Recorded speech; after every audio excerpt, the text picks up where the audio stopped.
história e que tens cuidado também de nós.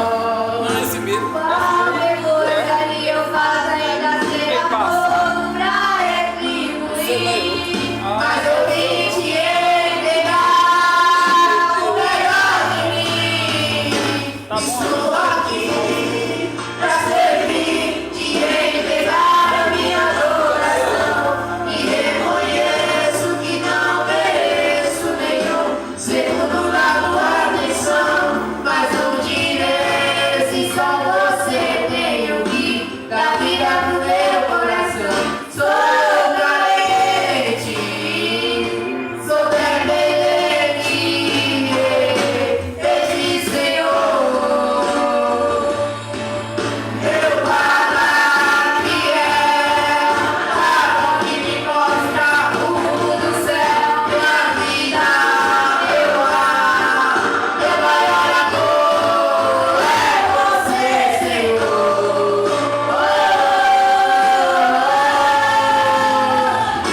Estou aqui pra servir, te entregar a minha adoração e reconheço que não mereço nenhum segundo da tua atenção, mas não direi se só você tem o que dá vida pro meu coração.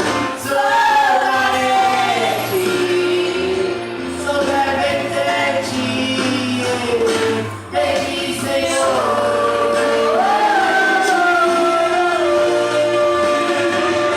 De ti, Senhor.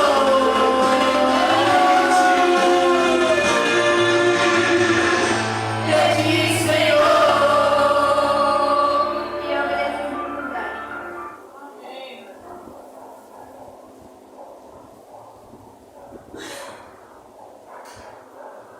Antes de eu passar para o pregador, para trazer a maravilhosa palavra, a melhor parte, eu vou deixar aqui Mateus 25 e capítulo 31, que diz: enquanto o Filho do Homem vier em sua glória, todos os santos anjos, como ele, estarão sentados no trono da sua glória. Amém? E aqui eu agradeço essa rica oportunidade. Peço ao irmão se pedir alguma coisa, né? Para que eu faça o pregador da noite. Nada errado, irmão. Glória a Deus, que vai ser tudo abençoado. Eu cumprimento a todos com a paz do Senhor. Amém. Motivo de alegria estarmos aqui na casa do Senhor, né? Fico feliz pela vitória da nossa irmã Jailda, né? Falando aí sobre o seu primeiro netinho, né? Se eu falei o primeiro neto, porque vi o segundo depois, né? Mas aí vem o segundo por aí. Aí vai vir uma menininha, amém? Mas vem por aí, aguarde, viu? Povo de Deus,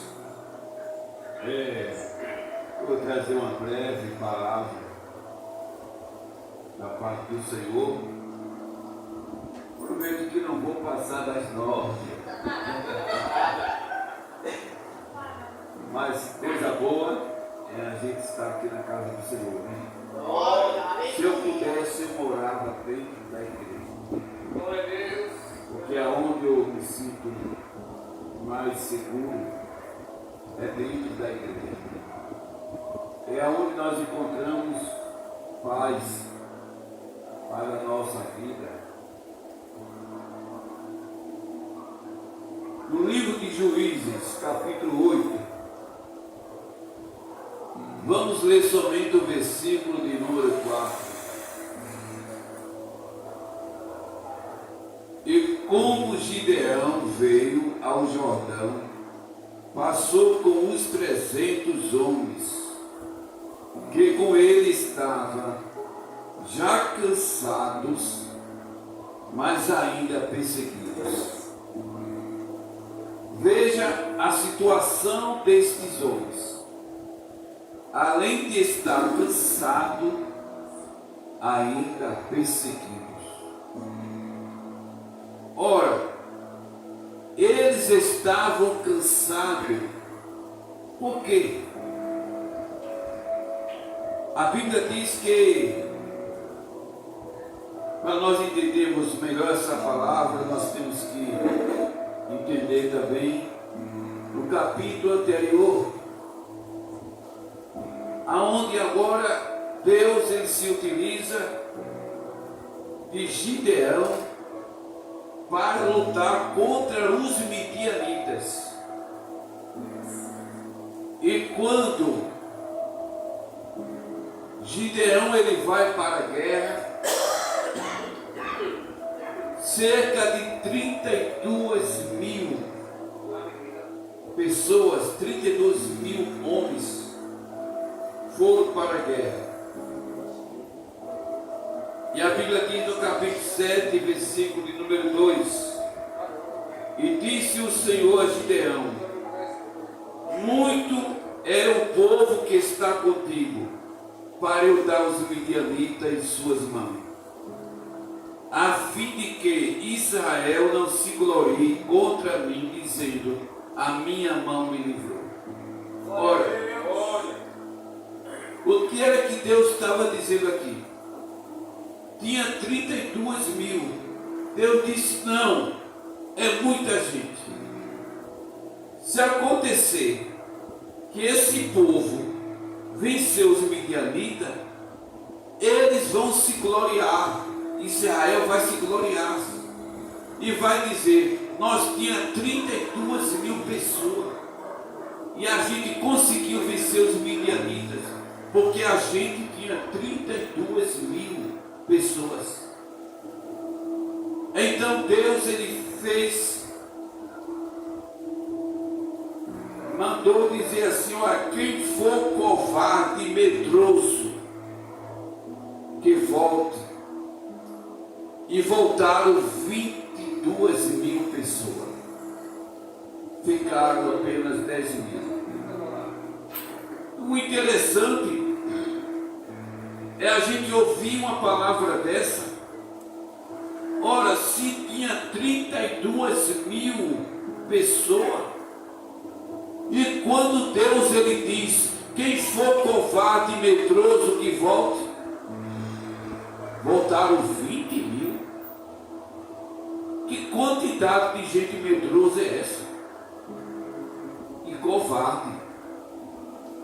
Mas estava ali no meio somente para fazer quantidade e não para apresentar-se a Deus a qualidade. Eles estavam ali somente ali para mostrar um número superior para ir para a batalha. Então ficou apenas 10 mil.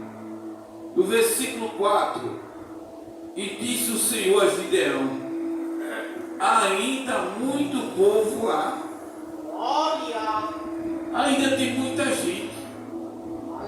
10 mil já é uma boa quantidade para enfrentar a guerra contra os midianitas. Mas Deus disse: não, ainda tem muita gente. Aí não diz a palavra: faze descer as águas, e ali te provarei. E será que aquele que eu disser, este irá contigo. Este contigo irá, porém, todo aquele que eu disser, este não irá contigo, este não irá. O que é que nós aprendemos com isso? É que Deus é que faz as escolhas.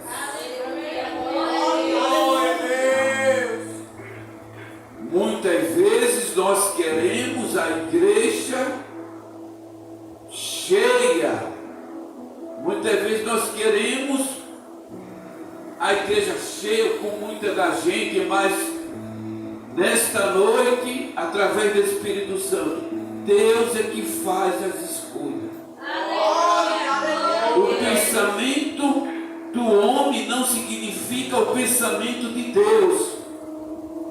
Então, o pensamento de Gideão, eu acredito que era: ora, já que voltaram os medrosos e os covardes, provavelmente esses 10 mil já eram suficiente. Aí Deus disse: não é dessa forma, não é desse jeito que eu trabalho.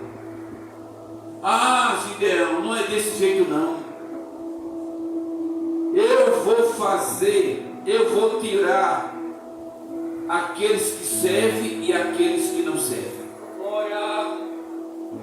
E a Bíblia nos diz, no capítulo 7, versículo 6, e foi o número dos que lamberam levando a mão à boca 300 homens. Ou seja, a escolha que Deus fez foi apenas 300. Ora, 300 pessoas para lutar entrar na batalha contra os midianitas era um número muito pequeno. Como é que a pessoa com 300 pessoas vai enfrentar uma nação? É muito pouco. Mas deixa eu dizer um negócio para vocês. Muitas vezes é com pouco que Deus trabalha.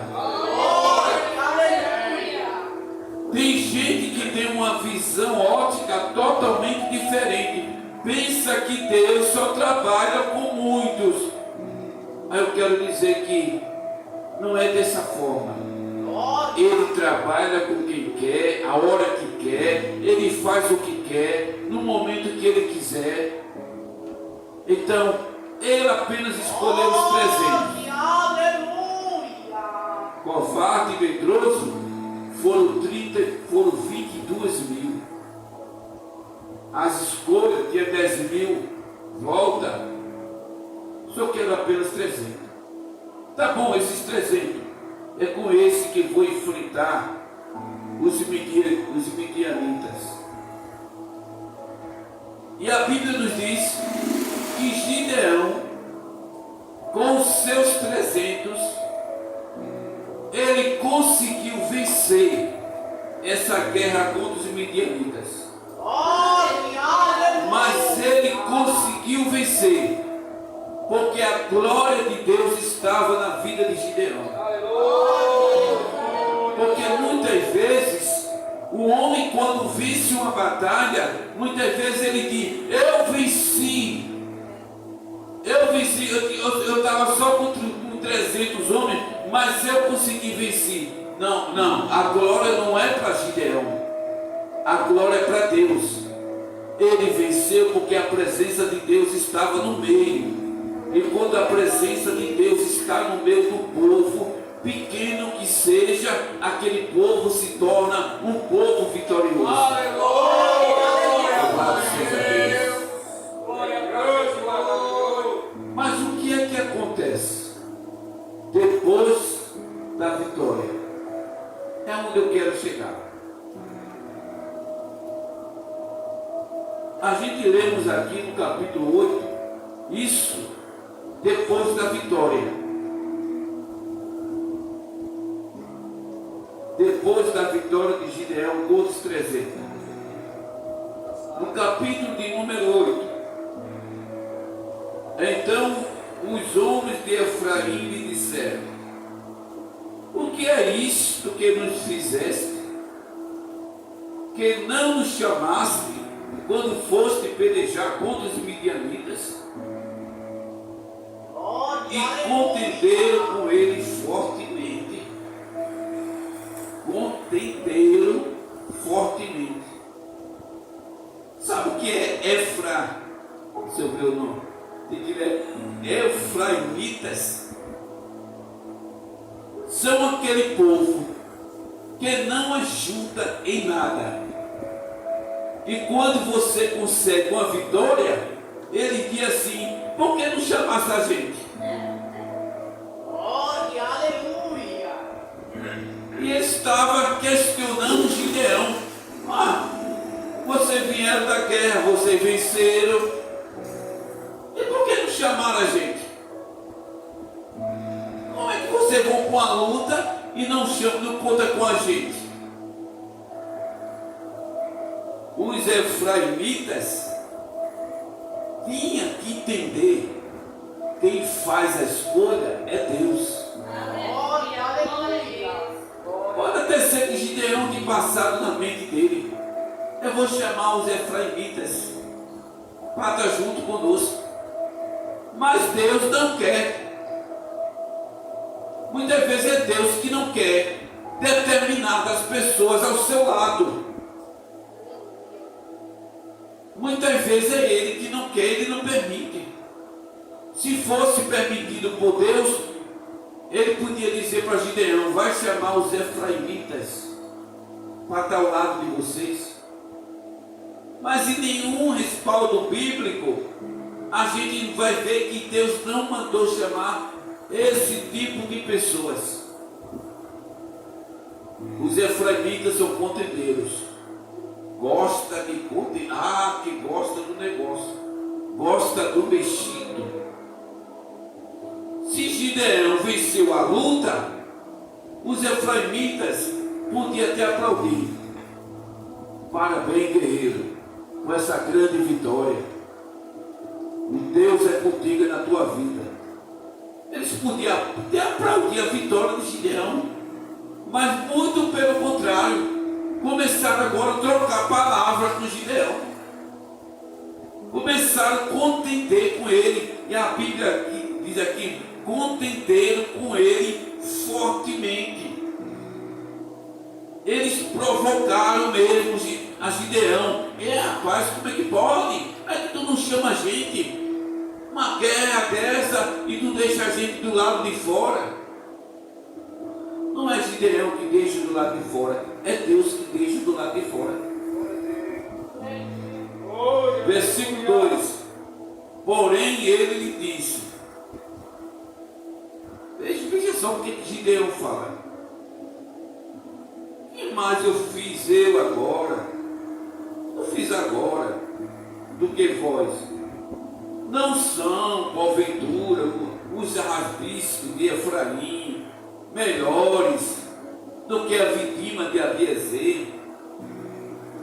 Ele estava, Gideão não queria contenda com eles. Ele estava dizendo: por que foi que tu não chamasse a gente? Não, rapaz. Gideão na conversa: rapaz, vocês são melhor do que a gente. Vocês são melhores. Não, eu entendo, vocês são melhor, a gente não. Mas o que Gideão estava fazendo era evitando uma troca de palavra, porque eles queriam contenda e Gideão não queria. Aí Gideão começou a dizer: não, pai, vocês são efraimitas, vocês são melhor do que a gente. Começou a conversar. Aí nos diz aqui, o versículo 3: Deus nos deu na vossa mão os príncipes. Isso é Gideão falando. Os príncipes, os midianitas, Oreb, Zeeb. Que mais pude eu logo fazer do que vós? Então a sua ira abrandou para com ele, quando falou estas palavras.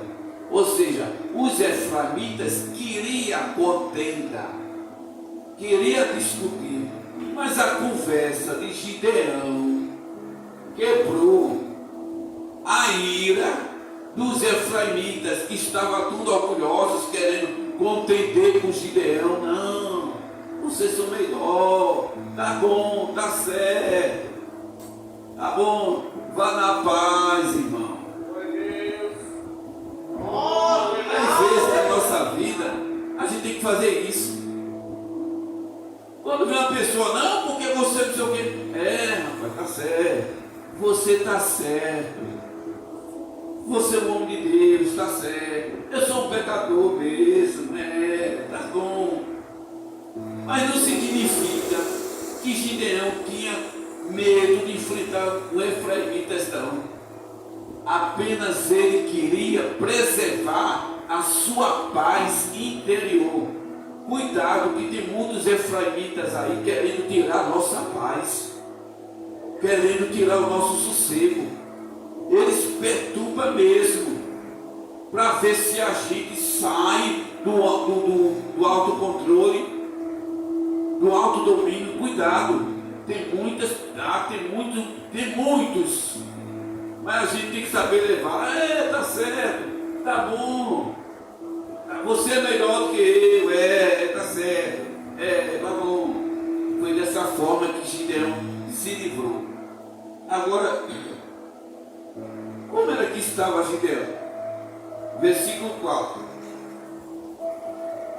E como Gideão veio o Jordão, passou com os 300 homens que com ele estavam. Eles estavam cansados, mas ainda perseguidos.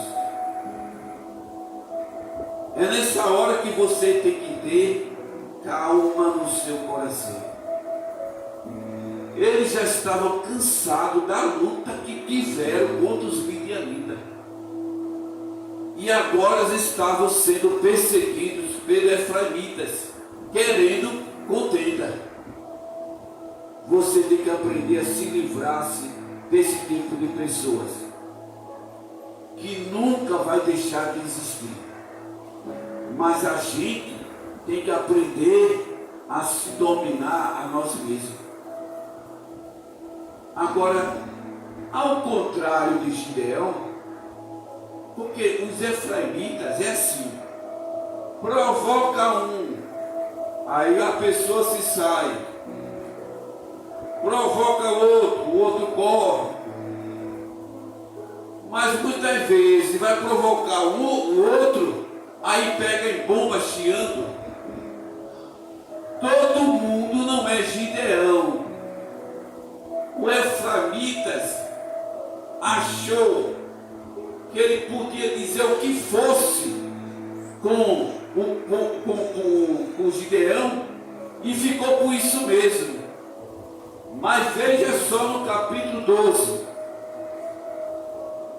de Juízes, vamos lá. Nós estamos quase concluindo a mensagem, é bastante extensa.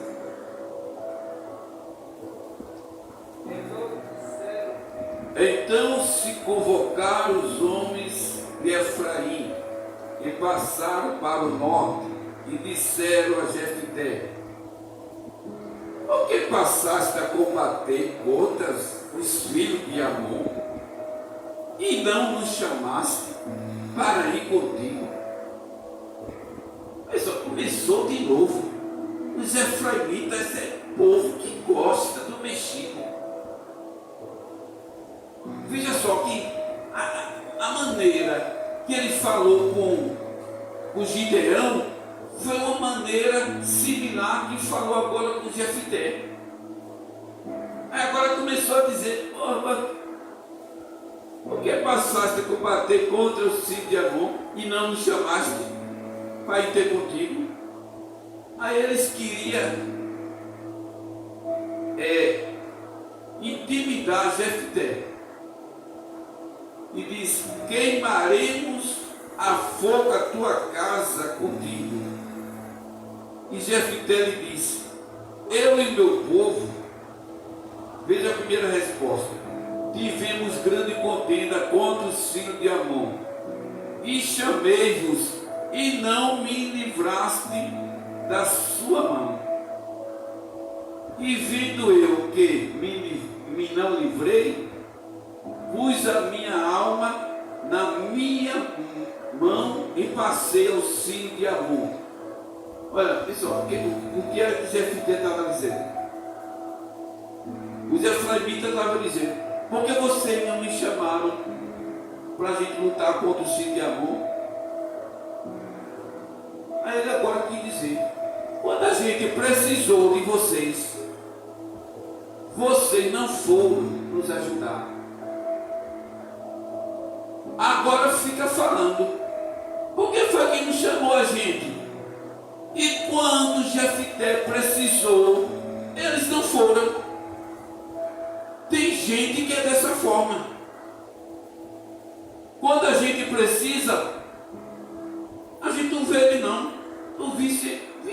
sumiu.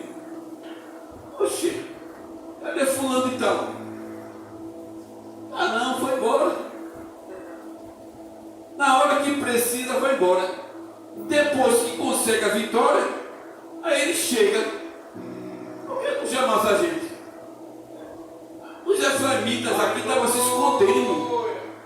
Tem gente que se esconde para não te ajudar. Eita, é muita qualidade de efraimitas que tem, viu? Depois da vitória de Jefté contra os filhos de Amon, ele aparece. E por que não chamasse a gente? Aí Jefté disse: ah é? Quando eu precisei, cadê aqui? Não chegou um de vocês aqui? É muito bom, né? Chegada, tá tudo prontinho, é bom demais, né? Eita, é bom demais. Mas ninguém quer pagar o preço, viu? Tem muitos efraimitas que não querem pagar o preço. É tão bom chegar na igreja, ver tudo limpinho assim, olha. Tudo arrumadinho. É bom demais. Tem muitos efraimitas que, ó, por que não me chamasse para limpar? Chama, vê se ele vem. Isso acontece, isso é um tipo de conduta que acontece em todas as áreas sociais. Tem muita da gente que é dessa forma. Mas tem uma coisa, voltando ao caso de Jefté aqui. E disseram os anciãos de Gileade a Jefté: o Senhor será testemunha entre nós, e assim faremos conforme a tua palavra. Assim Jefté foi com os anciãos de Gileade e o povo, e o pôs por cabeça e príncipe sobre si. E Jefté falou todas as suas palavras perante o Senhor em Mispa. Deixa eu adiantar aqui.